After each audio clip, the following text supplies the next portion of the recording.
Hey guys, Matt Goodwin, welcome back to GB News. Don't forget to hit like and subscribe. Now, Nigel Farage, leader of the Reform Party, was on BBC Question Time December 5th, and I want to show you a few clips from this episode because I think it tells us a lot about British politics. Don't forget, Reform are riding high in the polls. They just came second, ahead of the incumbent Labour Party behind the Tories in one national poll. They've just passed 100,000 party members. Conservatives are defecting to Reform. Now, let me just start with this clip of Nigel Farage telling it straight to Conservative Kevin Hollinrake. Check it out. How can you as a Conservative Party keep a straight face to this audience, to the nation, having promised in 2010, 2015, 2017, you'd reduce net migration to tens of thousands a year. In 2019, substantial reductions and net migrations nearly 1 million. Well, Nigel Farage there taking the Conservative Party to task for its dismal record on immigration between 2010 and 2024. And you know what? He's absolutely right, because the Conservative Party did lie to the British people when it came to this issue. Don't forget, yes, it was Tony Blair and Labour who started this disastrous experiment with mass immigration all the way back in the mid-2000s, but it was David Cameron and George Osborne in the early 2010s who entrenched mass immigration as a policy, and then it was Boris Johnson after 2019, alongside Priti Patel as his Home Secretary, who put mass immigration on steroids. They opened the doors to mass migration from outside of Europe, so much so that over the last couple of years, as a direct result of that Conservative policy, 86% of all immigration into Britain today is coming from outside of Europe. And much of it is low-skill, low-wage immigration that's undermining the prosperity of our great nation. It's undermining our economic growth, our productivity, and that too did not go unnoticed by Nigel Farage, leader of the Reform Party, who didn't only point out the Conservative Party's dismal record on this issue, but how they've changed the kind of immigration into Britain. I want you to listen to this and listen to it carefully. Check it out. And the worst part of it, Ben asked about, the impact on communities, the impact on services. The worst part of it He also talked about welcoming diversity. Mm-hmm. Well, we'll talk about diversity in a second. The problem with welcoming diversity is if you do it in too big a level, you get division. And we're seeing that in many of our towns. The last 2 million that came from outside the EU under your watch, only 16% of them are working. Only 16% of that 2 million are working, which means they're dependents, which means they're using schools, the health service, all of these things. And we now know the truth, that selective immigration can be very good for diversity, very good for the economy, very good for all of those things. And you could argue that for decades, up until the early 2000s, it was working really well.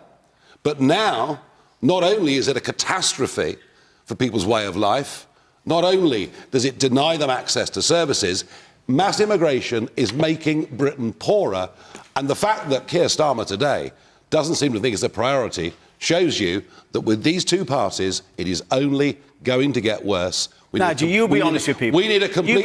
We need to leave the ECHR so we can deport people that come illegally and take back control of our borders and our lives. You be honest with people. And that's what the public wants. Now, Nigel Farage there making the crucial point that it isn't only that the two big parties, Labour and the Tories, or the Uniparty, have opened the floodgates to mass, uncontrolled, unprecedented immigration.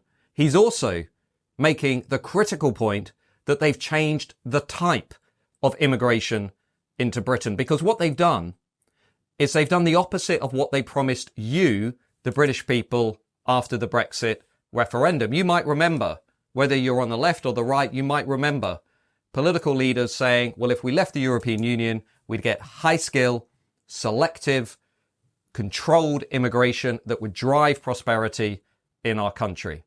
But actually, they gave us the very opposite of those things. Both politicians on the left and the right, Conservative and Labour politicians, have given us low-skill, low-wage, uncontrolled, non-selective immigration, which is more economically costly than it is contributing to the collective pot. In fact, even the Office for Budget Responsibility has concluded that every low-wage, low-skill migrant entering Britain is costing you, the British taxpayer, somewhere between £150,000 and £1 million. Why? Because as Nigel Farage said on Question Time, only about 16% of the people who are coming into Britain, and this is utterly bonkers, are coming in on high-skilled worker visas. Who are the rest? Well, they're relatives of workers. They're the dependents of workers. They're international students, or even the relatives of students. Or they're refugees, asylum seekers, and illegal migrants, all of whom often end up working in low-wage, low-skilled jobs, earning lower than average wages, which is dragging down the economy and making it much more difficult for us to build that prosperous, cohesive, productive society and economy that we all want to live in. And as Farage pointed out, what's even more remarkable than that is the complete disinterest that Keir Starmer and the Labour Party have in even talking about this issue. They're not even fundamentally revising this broken immigration policy. In fact, when Keir Starmer reset his government, he didn't even mention mass immigration as a priority. Clearly, because many Labour politicians do not view mass immigration as a priority at all. And what Farage also said there was he supports leaving the European Convention on Human Rights. And I think we need to be clear as to why he's saying that. Because fundamentally, with more than 140,000 illegal migrants entering Britain on the small boats, with more than 11,000 foreign national offenders in our prisons, with around 1 million illegal migrants, according to the Pew Research Centre, living and most likely working in Britain, we can't remove any of these people and we cannot regain control of our borders so long as we're in the European Convention on Human Rights. It's not difficult to solve the small boats crisis. It means leaving the ECHR, the European Convention on Human Rights. It means reforming legislation like the Human Rights Act, and it means having an active deterrent. And the reason Farage is mentioning it is because this is going to become, mark my words, a critical dividing line at the next general election between Reform and the established parties or the Uni Party. Now, the other remarkable clip that I want to show you from this question time was what Alastair Campbell, the Labour advisor, had to say, because it's quite clear that while some people are analysing and debating the big topics of the day like mass immigration, some other people are still stuck all the way back in 2016. Check this out. I was disappointed Keir didn't mention Brexit, because I think Brexit has done so much damage to this country. Well, I'm sorry, Neil. Michael. I'm sorry.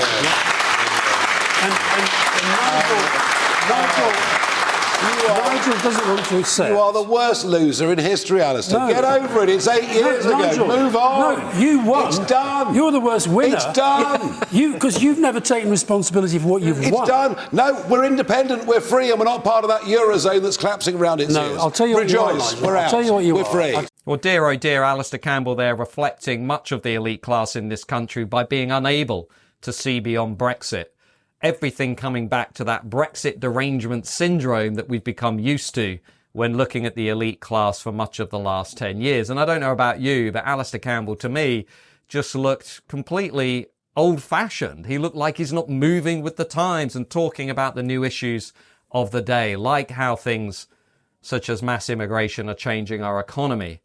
And, you know, Nigel Farage there made a really important point. He said, well, look at the Eurozone today. Look at the EU today. It's not exactly that politically and economically stable and prosperous oasis that Remainers were talking about nearly a decade ago. Look at France, divided politically, on the cusp of a fresh sovereign debt crisis.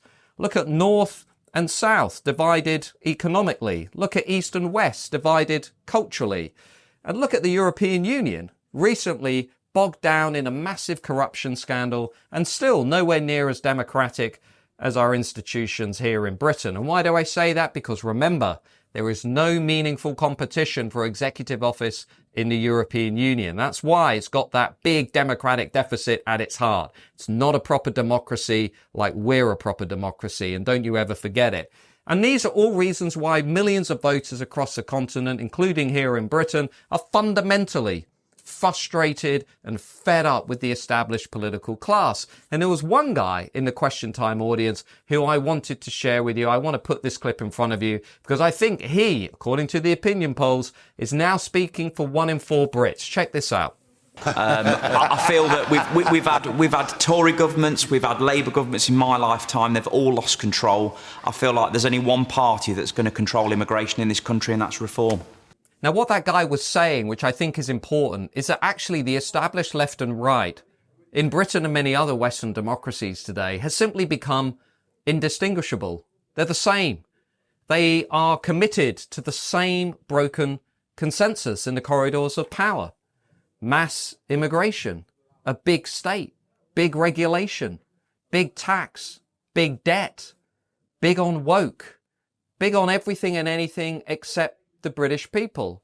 And millions of people out there, the forgotten majority, outside of London and Oxford and Cambridge, are utterly fed up with a politics that isn't representing their values and certainly isn't giving them a voice in the national debate. They might not agree with everything that Nigel Farage says. They might not agree with everything that the Reform Party says. But what's clear, looking at the polling and looking at the public mood as we enter 2025, millions of people are looking for something other than Labour and the Tories. And I think that mood, that anti-establishment mood, is only going to grow and grow. What's at the heart of it? It's those concerns over immigration and security. Yes, of course the economy matters. The cost of living crisis matters. The level of taxation matters. The level of regulation matters. But fundamentally, I think what this revolt is about millions of people looking at the borders, looking at the levels of immigration, looking at the decisions that their so-called leaders in Westminster are making, and they're just asking themselves a very simple but a very fundamental question. What about us? What about the British people? What about the hard-working, tax-paying, patriotic British people? And I think one person who really captured this sentiment was also at Question Time. Check this out. Well, I agree entirely that it probably is only reform, because it's the amount that are coming over on these boats. They're young men. They're not working. Let's go forward 5, 10 years. Where will they be then? Still in this country, not working? And we, and I'm a pensioner, we are paying for these people day in and day out for their accommodation. Where are they going in 5, 10, 20 years' time?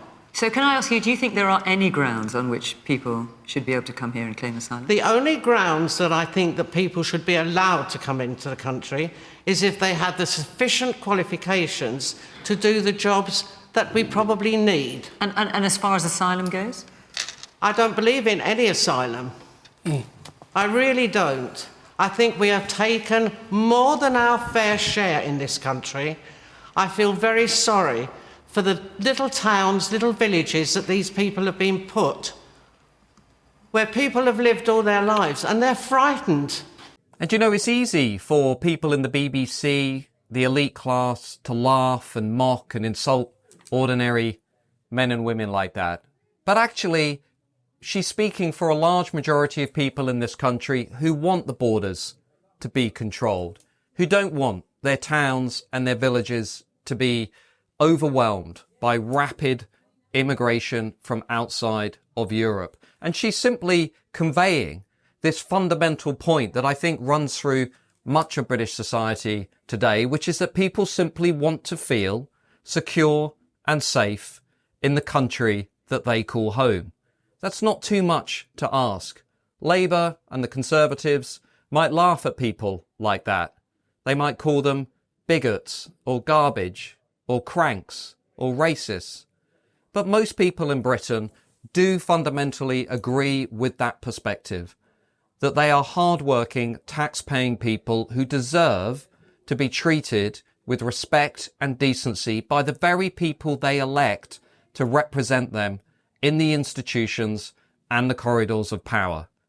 We need to control our borders, we need to lower immigration, and we need to start putting British people first.